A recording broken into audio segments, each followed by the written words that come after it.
All right, at the time of this recording, everyone is going all into setting some goals.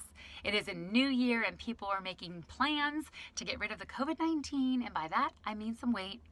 And perhaps people are trying on virtual memberships and they're downloading new workouts, and some people might even be getting their finances together and planning a budget.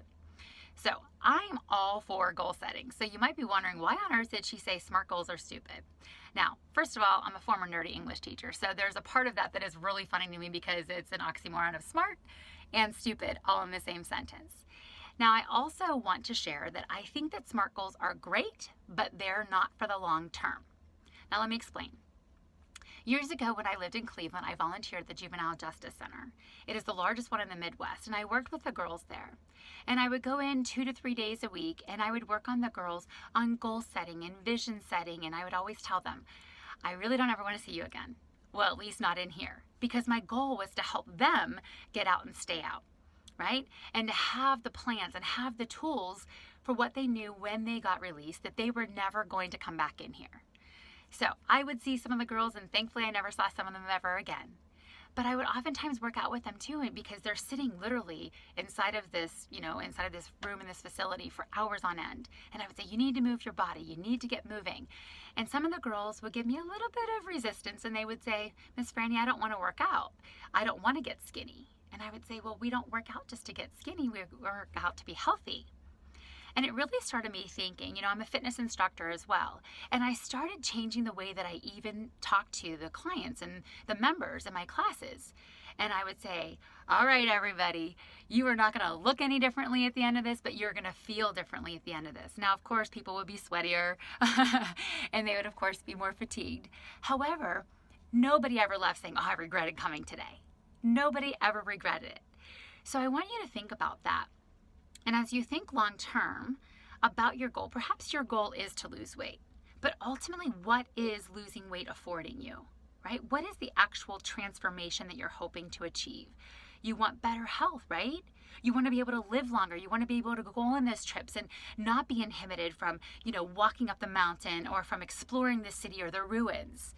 You want something else as a result of just losing that weight. You want your knees and your joints to feel better, or you want to be off of that medication or prescription.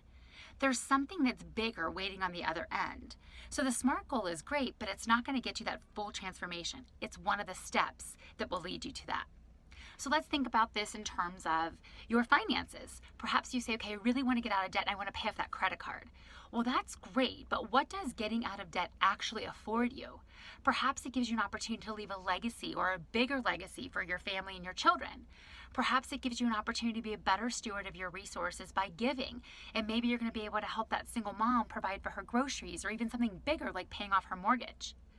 Perhaps for you, it might be in your business that you might say, I really want to start my own business. Well, that's great if you want to make a certain income or have a certain kind of house or a certain kind of car. But those are things, right? We want to be able to have freedom. We want to be able to have impact for the people that we serve in our business. So I encourage you to start with the end in mind. Now, this is where we pull in that SMART, S-M-A-R-T. It's simply an acronym for specific, measurable, attainable, realistic, and time sensitive. So I don't think SMART goals are stupid, but they are not the long-term end game. So with that being said, I like to visualize and really try to anchor concepts in analogies here. So I want you to think about a huge mansion, right? Maybe it's the mansion you've already, dreamed in your mind of what you want to have. And in that mansion are several doors. A SMART goal is simply a key that unlocks all of those doors. You need to have those many rooms and you need to have the keys to get there, but overall you're wanting the mansion, right? If you don't have a key to get in to the rooms, then being in the mansion foyer is not going to be all that exciting. I hate to tell you that. So with that being said, I want you to think about what is your end goal and start with the end in mind. I think it's Jim Rohn who says, start with the end and then work backwards. Or Stephen Covey, I can't remember.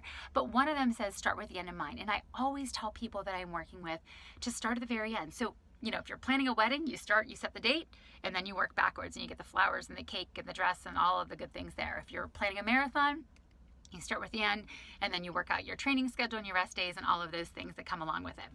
So with that being said, I have a couple ways to support you as you're creating your goal and your transformation story this year. One is I have a goals worksheet, GOALS, a goals worksheet where I break down every single one of those letters and I give you a 5-part series to then simply coming up with a long-term strategy, a long-term goal. Also, I have a video on YouTube where you can go, once you've downloaded the worksheet, that's simply on www.shinewithfrannie.com, then hop on over to YouTube and there's a complement that goes along with it. And it says Goal Setting Worksheet Tutorial here. And it accompanies that. So it's an awesome opportunity for you to go ahead and dive in deeper. Quick little 20-minute tutorial for you to go ahead, that mile deep versus the mile wide, where I walk you through the different steps and kind of explain to you the different ways in which I set my goals, knowing what my end result, what I want that end result to be. So those are 2 ways to get connected with me beyond this video today, beyond this message today, beyond this show today. And then, of course, I want you to share this with someone if you think that this message will help them as they create the life that they want. And of course, if you felt like this helped you, then please, please, please leave me a comment, drop me a review. I love, love, love to hear from you. Please don't be a stranger. I absolutely love connecting with you. So looking forward to you at the next show. Have a great day, everybody. Thanks for tuning in.